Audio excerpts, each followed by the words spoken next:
After my rebirth, I changed my attitude toward Ethan.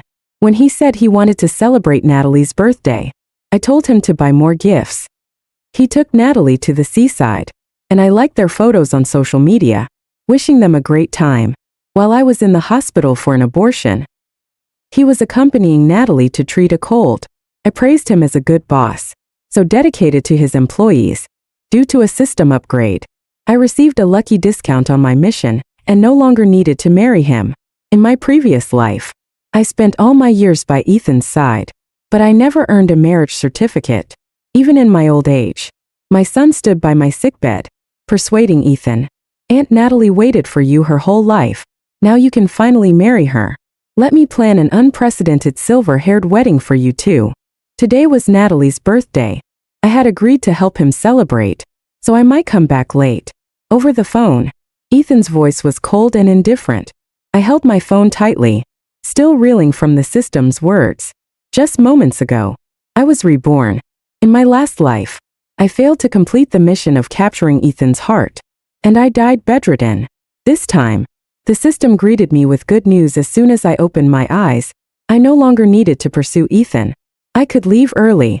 What's wrong? Are you mad again? Ethan sounded impatient. I told you already.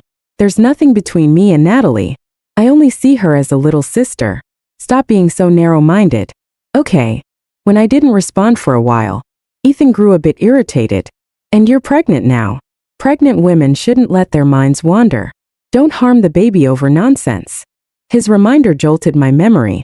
This point in time, I had just found out I was pregnant. Fortunately, it wasn't too late to act. I replied calmly. Buy some extra gifts. Natalie loves luxury brands. When I first came into this world, Ethan was a fresh graduate, and we built his business together from scratch.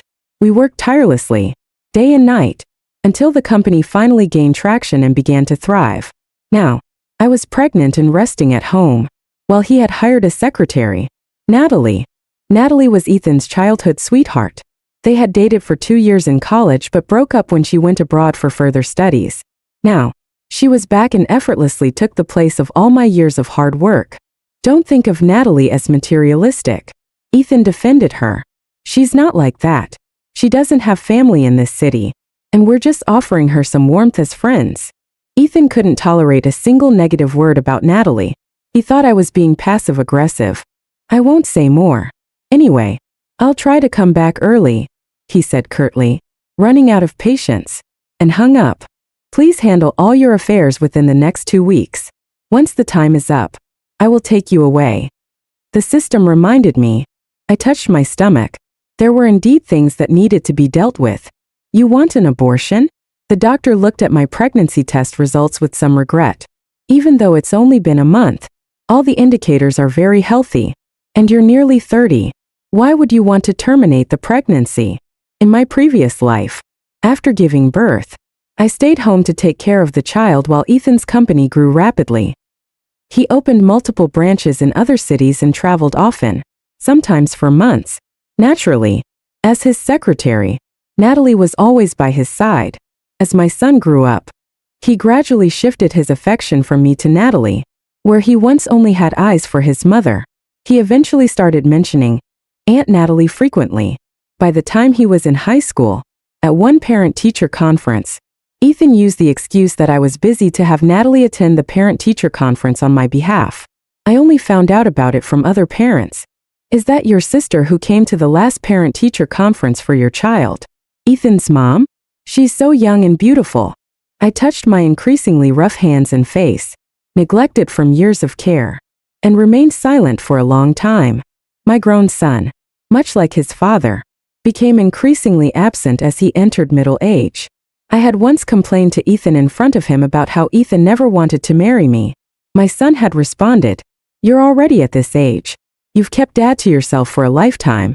Why do you still care about something as trivial as a marriage certificate?" But in the end, standing by my sickbed, he said to Ethan, "Aunt Natalie waited for you her whole life. Now, you can finally be together openly. Let me plan a groundbreaking silver-haired wedding for you too." At the very last moment of my life, I was left with nothing but deep regret. If I had known it would turn out this way, Why did I ever give birth to him? My relationship with Ethan was strained from the beginning. We couldn't marry, and raising a child out of wedlock had been too hard. I decided to go through with the abortion. The doctor sighed but didn't try to persuade me further. The procedure was scheduled for 2 days later. I looked forward to regaining my freedom soon. In the middle of the night, I received a call from Ethan. I answered twice with hello, but there was no response. Instead, I heard the chatter and laughter of his friends in the background. It seemed he had accidentally dialed me. Just as I was about to hang up, I heard a man's voice asking, "Ethan, are you really not planning to marry Lily?" I recognized that voice. It was one of Ethan's close friends. They were probably celebrating Natalie's birthday together. Suddenly, the laughter quieted down. Everyone was waiting for Ethan's response. In the silence, Ethan finally answered, "The person I want to marry isn't Lily, but since we started this company together, and she holds shares, it only makes sense for me to stay with her for now. But getting married, I can't do it." There was a collective sigh on the other end. Someone said, "Natalie, why are you crying?" Then came Ethan's panicked voice. "Natalie, I didn't mean." I didn't listen further. I hung up the phone silently. Ethan didn't return until the next day. When he opened the door, I was leisurely having breakfast. His expression was slightly unnatural, but he still explained. "After we celebrated Natalie's birthday last night, everyone insisted on going out to sing karaoke. I lost track of time, and by the time I realized, it was already late. I thought coming back then would wake you, so I stayed at the office instead." I could still smell faint traces of perfume on him, Natalie's favorite scent. I nodded. "Got it." My indifference made Ethan relax, but he quickly grew dissatisfied. "You've changed," he remarked. "In the past, if I came home late, you'd bombard me with calls and texts. Last night, you didn't even call once." I swallowed the last bite of my toast. "Didn't you tell me to be more generous and give you space? Besides, we don't have a marriage certificate. We're not officially husband and wife." I thought to myself, I have no standing to demand anything from Ethan about marriage. Subconsciously, I resisted the idea of rushing into it anyway. "Let's wait until after you've had the baby to discuss it. Whether or not we have that marriage certificate doesn't really matter between us." I replied. "You're right." Ethan looked at me, puzzled, trying to discern my true emotions from my expression. But I remained calm and neutral, leaving him with nothing to read. After all these years, he had never truly understood my feelings. When you don't genuinely care about someone, there's no need to invest the effort to understand them. 2 days passed quickly. I packed the essentials and headed to the hospital. Although the doctor had advised bringing family or friends, I had neither in this world. My entire life here revolved around Ethan. I had no relatives, no close friends, and no one to accompany me. So, I went alone. While paying the fees, I encountered someone I had expected but also dreaded to see, Ethan and Natalie. Natalie was covering her mouth, coughing lightly now and then. Ethan looked at her with concern, gently guiding her to a seat to rest while he queued up to pay the fees. He looked like a devoted husband, a side of him I had never seen before. Every time I needed to go to the hospital, Ethan would tell me, "Lily, I'm busy. I trust you can take care of yourself." I had always understood and refrained from burdening him, but the outcome of being so considerate was that no one ever treated me as someone worth prioritizing. I silently lined up behind him. Even while waiting, Ethan kept turning to check on Natalie. "Natalie, wrap your scarf properly. Don't catch a chill." His words were cut short when he noticed me standing there. "Lily, what are you doing here?" he asked, visibly startled. I raised the medical form in my hand. "I'm here for a prenatal checkup. What about you?" We greeted each other like mere acquaintances. Ethan hesitated for a moment before replying. "Natalie has a cold. I came with her to see the doctor." "I see," I said with indifference. "Well, you're her boss. It's only right to take care of your employees." Ethan glanced at the form in my hand and nodded. "It's good that you think so. After I finish here with Natalie, I'll stay and accompany you for your checkup." Before I could respond, Natalie approached us. Her eyes were red, either from her cold or something else. "Ethan, you don't need to stay with me. I'll be fine on my own." Lily is more important than me. You should stay with her, she said, her nasal voice heavy, making her sound pitiful. Ethan's expression softened with guilt. No way. You're sick. How can you be alone?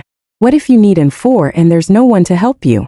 How could I face our years of friendship if I left you like that? Then, he turned to me with an apologetic look.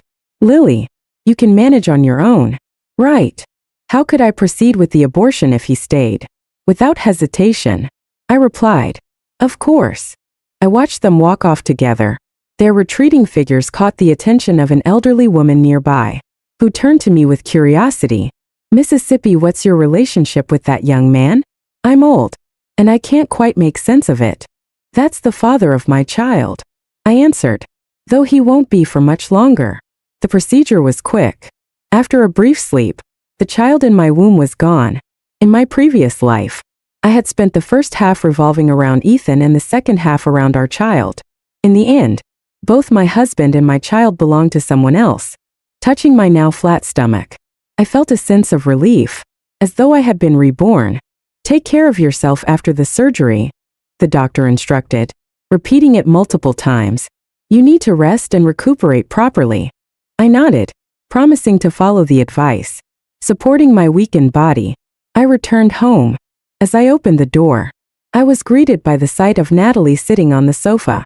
Ethan stood nearby, holding a cup, urging her to drink. Drink more warm water, he said gently. Get better soon, Ethan said softly. Natalie burst out laughing. You're such a typical guy. All you know is to tell people to drink warm water. Their interaction was gentle and affectionate, the kind of harmony that felt like a slap to my face. When they heard the door open, they both turned to look at me. Ethan remained seated. You're back.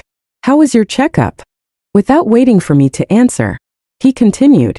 Natalie isn't feeling well, and I was worried she'd be alone at home with no one to take care of her. I figured she could stay here for the night. That way, it's easier for me to keep an eye on her.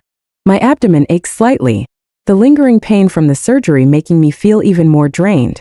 Fine, I replied. You too, carry on. I'm a bit tired and need to rest. Ethan's voice stopped me in my tracks, laced with dissatisfaction. Dinner isn't ready yet. And you're already heading to bed? I bought plenty of ingredients. They're in the kitchen. You're great at cooking. And now's the perfect chance for Natalie to try your food. It might even help her recover faster. Even after 2 lifetimes, I still knew exactly how Ethan viewed me. Yet, in this moment of physical weakness, his words cut deeper than ever.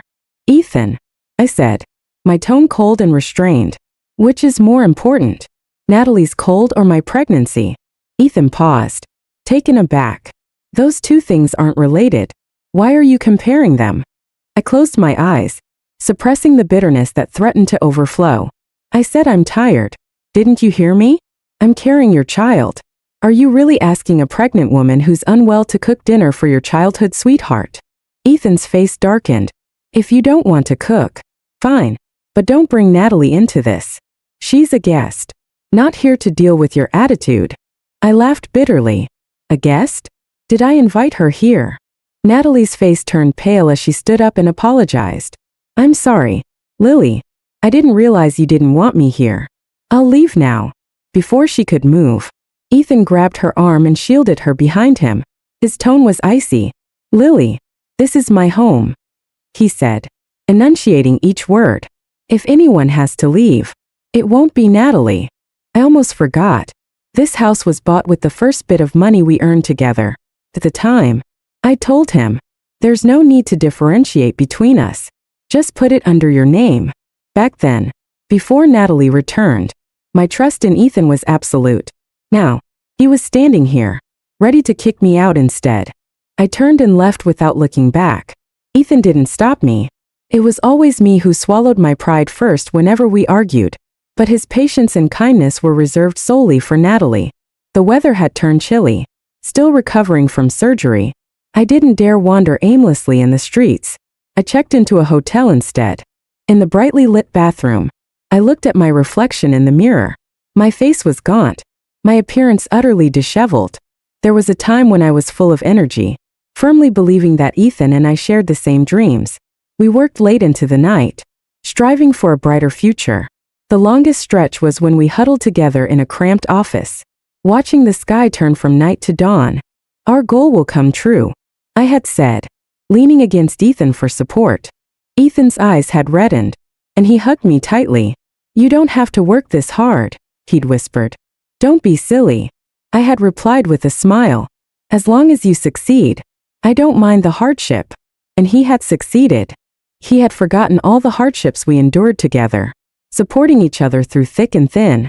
My abdomen still ached, making it hard for me to fall asleep. I tossed and turned until late into the night and finally drifted off. When I woke the next day, it was already afternoon. My phone was eerily silent. No calls, no messages. The pin chat with Ethan showed no updates. The last message was from 2 weeks ago. I absent-mindedly scrolled through my social feed and saw Natalie's latest post. Feeling down, Ethan took me to see the ocean. He said the sea breeze can blow all the sadness away.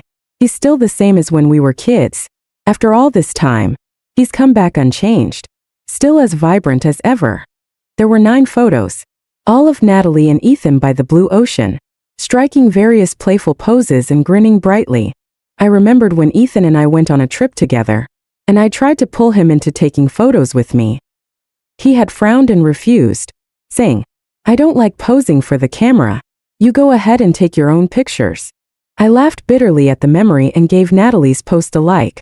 Not long after, Ethan messaged me. You should be feeling better now, right? You're fine. Come home. It's not safe to stay out with the baby. Natalie was feeling down, so I took her to see the ocean. We won't be gone long. Take care of yourself. In Ethan's eyes, I was someone who never needed comfort. In the past, I might have cried or argued, but now I felt nothing.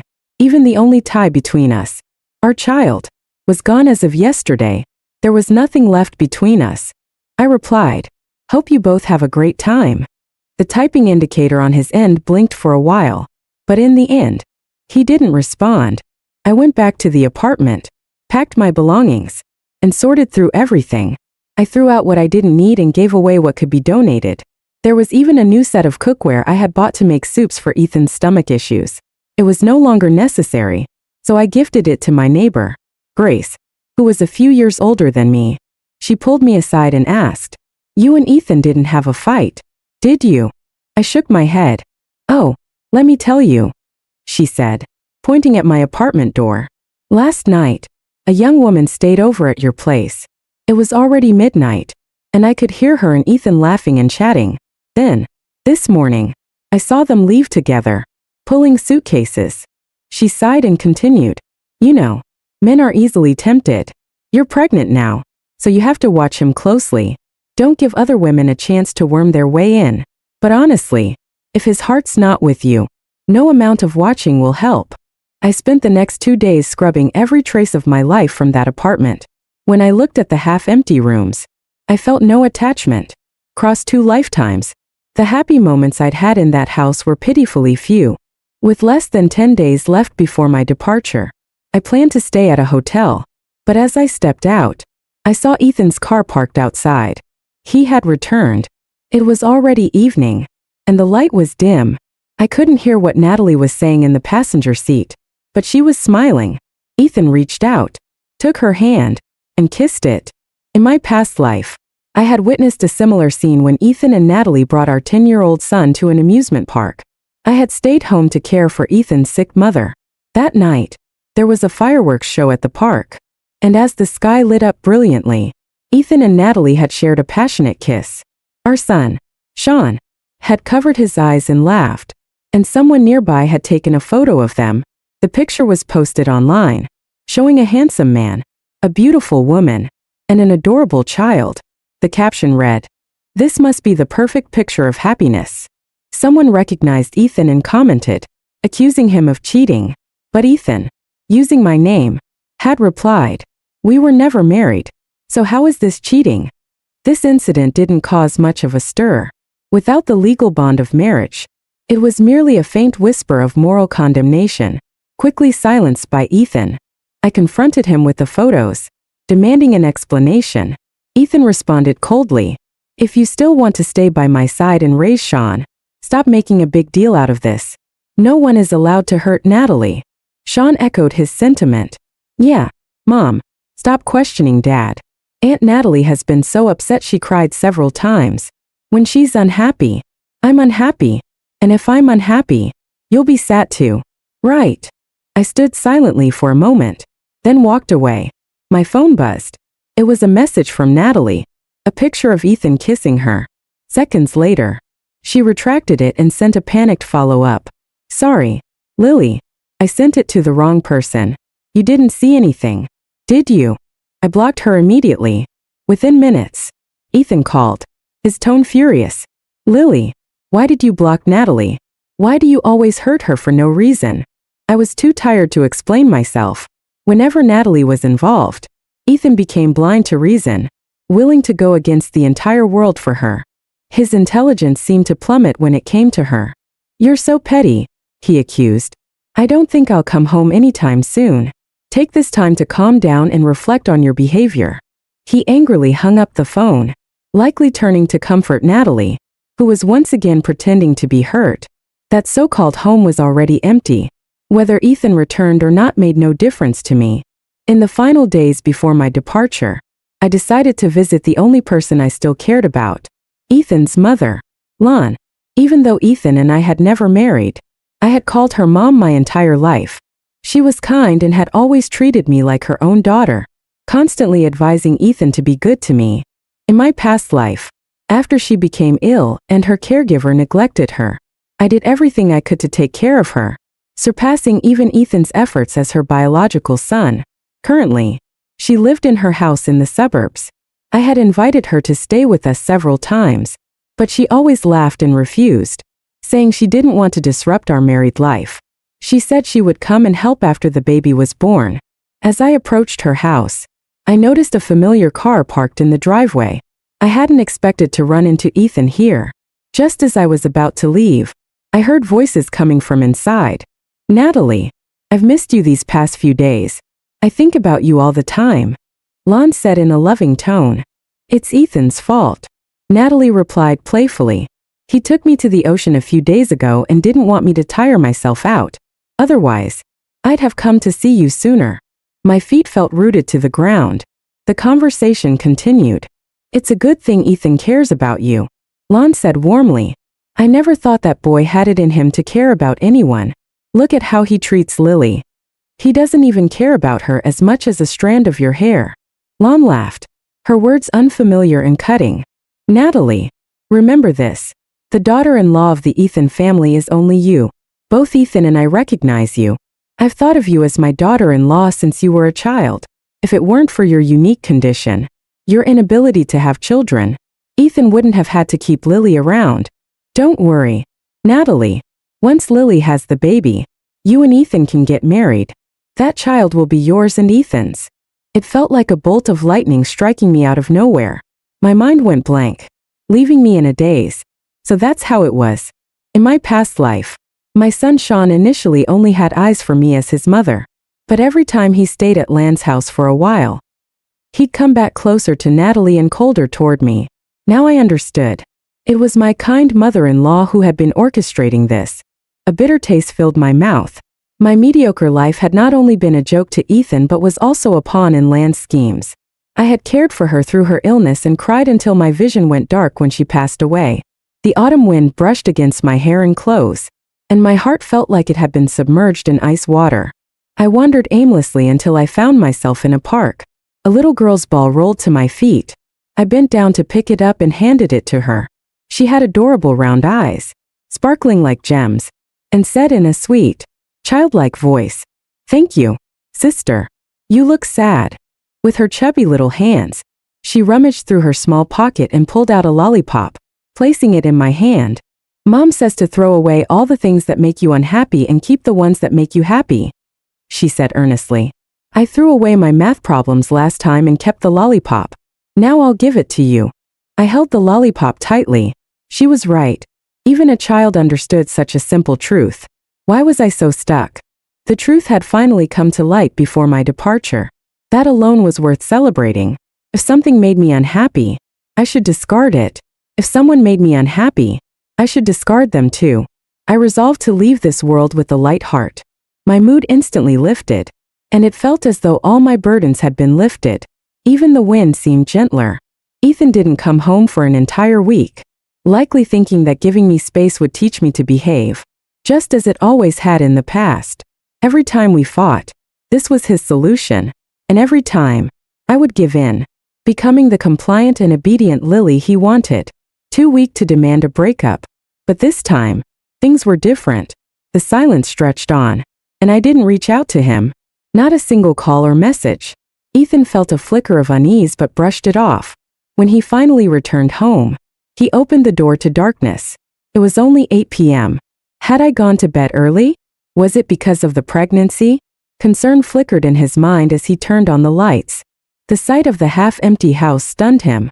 His eyes widened in disbelief, and he rushed to the bedroom, pushing the door open with a bang. I wasn't there. He checked every room, but there was no trace of the person who always left a light on for him. Ethan's face darkened. Lily's gone too far this time. Running away from home? Even if she came back begging for reconciliation. He resolved not to forgive her so easily this time. He sat on the couch in the living room, his gaze falling on a piece of paper pinned under a glass on the coffee table. From his angle, he could just make out the words, "hospital receipt." Ethan picked up the glass and saw the itemized list on the receipt. One line read, "surgical fees." His confusion turned to horror as he processed the information. His face paled. "Lily." He murmured her name through gritted teeth. He frantically called my number. But like Natalie, he discovered that I had blocked him. For the first time, fear gripped Ethan's heart like never before. He had never imagined that someone as obedient and eager for a child as me could so easily decide to have an abortion. That was his child. How could I make that decision without him? Ethan rushed out of the house, running into Grace, our neighbor, who had just returned from her evening walk. "Ethan, you're finally back. Do you know where Lily is? I haven't seen her in over a week," she called out. Ethan didn't answer. Like a headless chicken, he began searching for me everywhere. I only had a handful of acquaintances. I hadn't gone to the office, nor had I been to Lan's house. He spent the entire night searching but found no trace of me. When he was on the verge of despair, a friend informed him that they had found my name on the guest list of a hotel. Ethan rushed over without delay, only to be told that I had already checked out. Today was the day I would leave this world, and I felt exhilarated. I left the hotel early in the morning and chose the park as the place where I'd say goodbye. The system asked if I wanted to bring anything along, could help me carry it. I squeezed the lollipop in my hand, the one the adorable little girl had given me. "This will do," I said. The system informed me that upon returning to my original world, I would receive a reward of $1 billion in cash. The wealth I had created in this world was valued at $50 million. And with the system's upgrade, the reward had been doubled. It was an unexpected windfall that lifted my spirits even higher. Meanwhile, my phone buzzed incessantly, displaying countless missed calls from Ethan. After some thought, I unblocked him and called him back. "Lily, what the hell are you doing? Where are you? I've been looking for you for an entire day and night." Ethan's voice came through, furious and panicked. Rarely did he show such unrestrained emotion. "Why did you get rid of the baby? How could you make such a selfish decision without even telling me? I'm the father." "Ethan," I said calmly, "do you know when I had the abortion?" Ethan didn't answer. "It was the day you accompanied Natalie to the hospital for her cold. You're right. I've always been capable of taking care of myself. So I went alone." "You went through with it just because I was with Natalie?" he asked, still seemingly confused. "Ethan," I said evenly, "I've told you before. I only ever saw her as my sister. No one kisses their sister," I replied, my tone steady. "That's incest." Ethan went silent, his breath catching as he realized what I had witnessed. "You saw us," he murmured. "Not just that," I said. "I also heard what you and your mother discussed. That since Natalie can't have children, you'd give my baby to her. Ethan, your entire family is impressively conniving." "Lily," Ethan interrupted, his voice trembling. "It's not what you think. My mother may have said that, but I never intended to go through with it." It doesn't matter anymore, I said, glancing at the portal opening behind me. The only reason I took your call was to tell you one thing. I'm leaving. Where are you going? Ethan's voice rose in panic. You have no one but me. Where else could you go? No, I won't let you leave. 5 years ago, I came here with a mission to marry you. Ethan, I once loved you, unrelated to any mission. But you treated my love as something cheap, something to squander endlessly. I don't love you anymore. I'm going back to my world. Goodbye. Ethan. No, I heard his voice both through the phone and in real life. Looking up, I saw him sprinting toward me from the other side of the park, his hair disheveled. He had used my phone's GPS to find me. His eyes widened as he saw the shimmering portal behind me, disbelief written all over his face. Lily, don't go. Let's get married. I'll get the marriage certificate right now, he shouted, desperation lacing his voice. I stepped back toward the portal. For the first time in 2 lifetimes, I saw genuine reluctance and panic in Ethan's eyes. For me. But it was too late. That kind of cheap sentiment? I didn't want it. We'll get married, Ethan pleaded. We'll have a grand wedding. So what if the baby's gone? We can always have another. He reached out his hand toward me, desperation in his eyes. Lily, I was wrong. Please give me a chance to make things right. I didn't reply. Without hesitation, I turned and stepped into the portal, leaving behind Ethan's frantic footsteps and heart-wrenching cries in a world that no longer belonged to me. A month had passed since I left. No one believed Ethan when he said, Lily went back to her own world. Don't be ridiculous, they'd say. She just broke up with you. Ethan couldn't even find solace in their attempts to comfort him. For the first time, he realized how empty and cold his home was. No more bustling figure in the kitchen. No more warm meals on the table. No one unconditionally forgiving his every mistake. He stared at the hospital receipt over and over, haunted by the memory of that day. He had been running up and down the hospital for Natalie's cold while I lay alone in the operating room, surrounded only by cold, sterile instruments. What once came to him so effortlessly, the warmth, the love, was now just a flood of precious memories, suddenly invaluable. Natalie moved into the home I had once shared with Ethan, filling the empty space with her presence. Yet something felt off. Was it the bedsheets in colors I would never have chosen? The meals that didn't suit his taste? Or the soap operas on TV that I would have never watched? He couldn't quite place it. Natalie chirped endlessly about her day, complaining about work and coworkers. But Ethan's mind wandered. He found himself thinking about me, how I had never complained, how I always encouraged him, helped him analyze problems, and stood by him during the hardest times. I had built a business with him from nothing and, even after his success, still brought him late-night bowls of soup to soothe his stomach. Every time he saw Grace, our neighbor, she sighed deeply. Ethan, you've lost a rare gem like Lily. Won't you regret it? Ethan began dreaming about me frequently. His mother, Lon, tried to console him. Lily is gone. And that's that. What a pity about my grandson. Natalie can't have kids. Where will you ever find another woman as genuine as Lily? Meanwhile, the once thriving business Ethan had built began to falter. Orders plummeted. And no matter what efforts he made, the company's decline seemed unstoppable. Under immense stress, Ethan started losing focus. One day, while driving, his exhaustion caught up with him, and he had a severe car accident. He spent 3 months in the hospital recovering. Lon, distressed over her son's condition, fell ill herself. First, Natalie split her time between caring for Ethan and Lon, but her patience quickly wore thin. She eventually hired a caretaker and stopped visiting altogether. One day, Lon tearfully confided in Ethan, "You see someone's true colors over time. Natalie isn't someone you can count on in hard times. She's nothing compared to Lily. If Lily were still here, she'd be taking care of both of us so well. Where in the world can you find another Lily?" The last time Natalie visited, it wasn't to comfort Ethan but to inform him that most of the company's employees had quit.